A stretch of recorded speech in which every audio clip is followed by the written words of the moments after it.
everyone! I wanted to share another book with you. This is my friend Phoenix, and he's going to be joining us for the story. This is called Shark Lady. It's the true story of how Eugenie Clark became the ocean's most fearless scientist.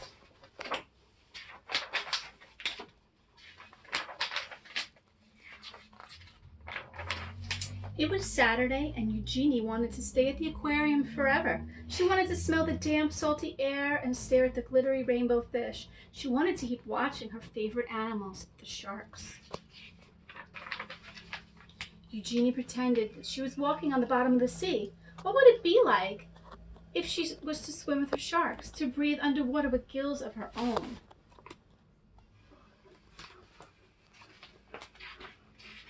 More than anything, she wanted to find out. When the summer came, Eugenie's mother took her to swim at the beach in Atlantic City. Stuffing sticky gum in her ears to keep the water out, Eugenie dove down, down, down. The salt stung her eyes, but she didn't want to miss a single fish. Constellations of sea stars speckled the pebble sand, and she imagined a silvery fin standing strong on her back, slicing through the ocean.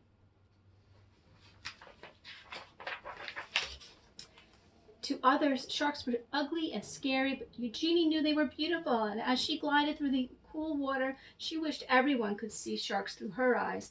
But the sharks were only in her mind for now. Eugenie decided to learn everything she could about them, so she dove.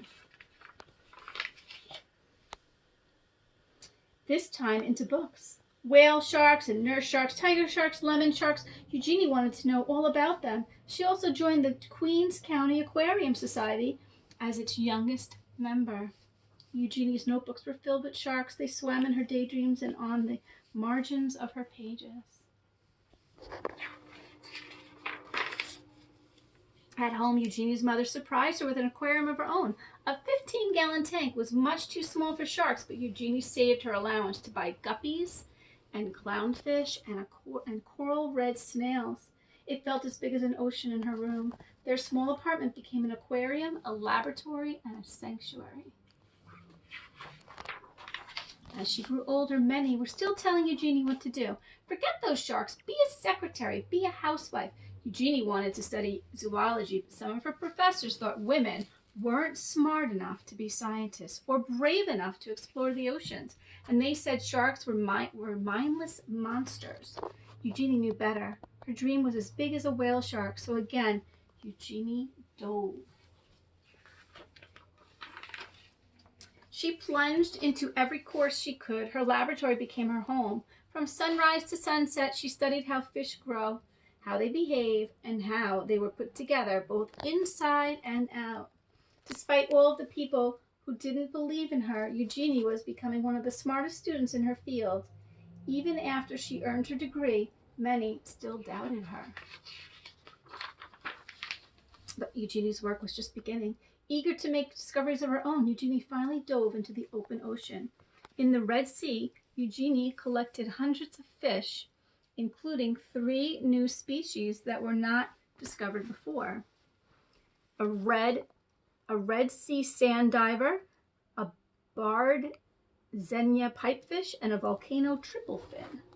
On a research mission exploring the Palau Islands, Eugenie was diving alone when she encountered her first ever wild shark. She wasn't afraid. Instead, she thought it was beautiful. In Isla Mujeres, she dispelled the myth that sharks must keep moving to stay alive. When she swam through dark caves, still and silent, full of resting sharks. Eugenie's daring heart grew bolder with each dive. Soon they began to call her Shark Lady. Eugenie had proved she was smart enough to be a scientist and brave enough to explore the oceans. As her courage grew, she began to love and understand her beloved sharks more and more, but she never forgot. Many still believed that the sharks were mindless killers. Because of their scary reputation, humans were hunting sharks all over the world. Eugenie knew that sharks weren't stupid or mean. She was determined to prove everyone wrong. Eugenie fished through her mind and devised a brilliant experiment. Could she train a shark the way a person trains a dog? Were sharks much smarter than anyone knew? They were. Eugenie was the first scientist in the world to train sharks and even learned that they could remember their training for at least 2 months after. Sharks were not mindless killers. Sharks were beautiful. Sharks were smart. They deserved to be studied, protected, and loved. And Eugenie's dream was now a dream come true. And that's her story. Thank you for listening. I hope you have a wonderful day, and I hope to see you soon.